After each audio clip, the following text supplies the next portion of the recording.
मराठी चित्रपटसृष्टीच्या पडद्यावर सौंदर्य आणि अभिनय यांचा अनोखा संगम म्हणजेच दिवंगत अभिनेत्री रंजना देशमुख.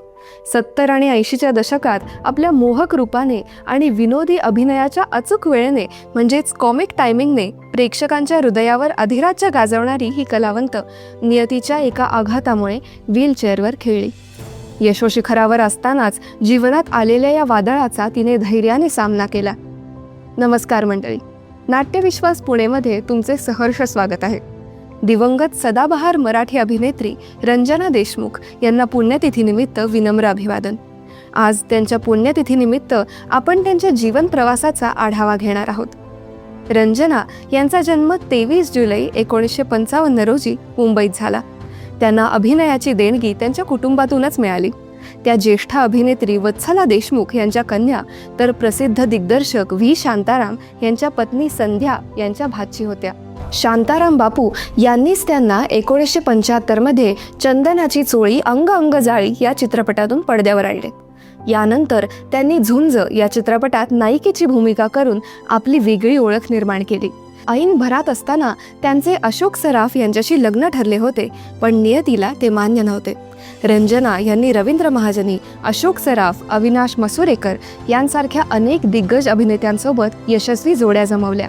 अरे संसार संसार, गुपचूप गुपचूप, बिनकामाचा नवरा, मुंबईचा फौजदार, एक डाव भूताचा यांसारख्या अनेक चित्रपटांमधून त्यांनी आपली अष्टपैलू क्षमता सिद्ध केली.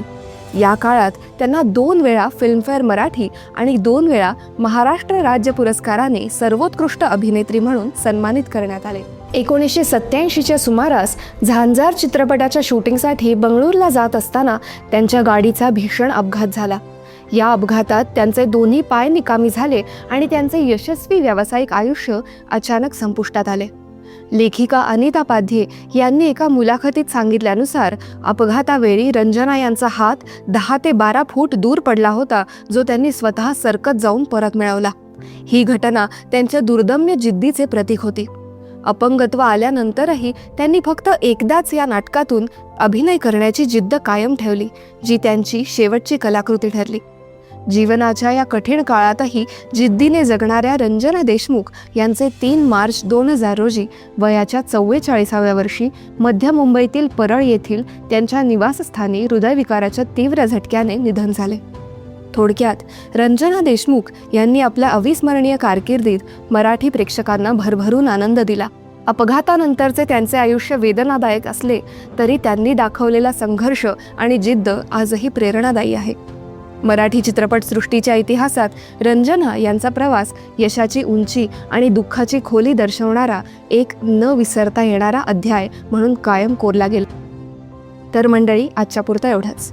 आम्हाला आशा आहे की तुम्हाला आमचा हा पॉडकास्ट अवश्य आवडला असेल. आवडला असल्यास लाईक व शेअर करायला विसरू नका व खाली असलेल्या कमेंट बॉक्समध्ये आपले विचार व मत मांडण्यास अजिबात संकोच करू नका. नाट्यविश्वास पुणेच्या पुढील अपडेट जाणून घेण्यासाठी आमच्या चॅनलला सबस्क्राईब करा व बेल आयकॉन प्रेस करू नका. धन्यवाद.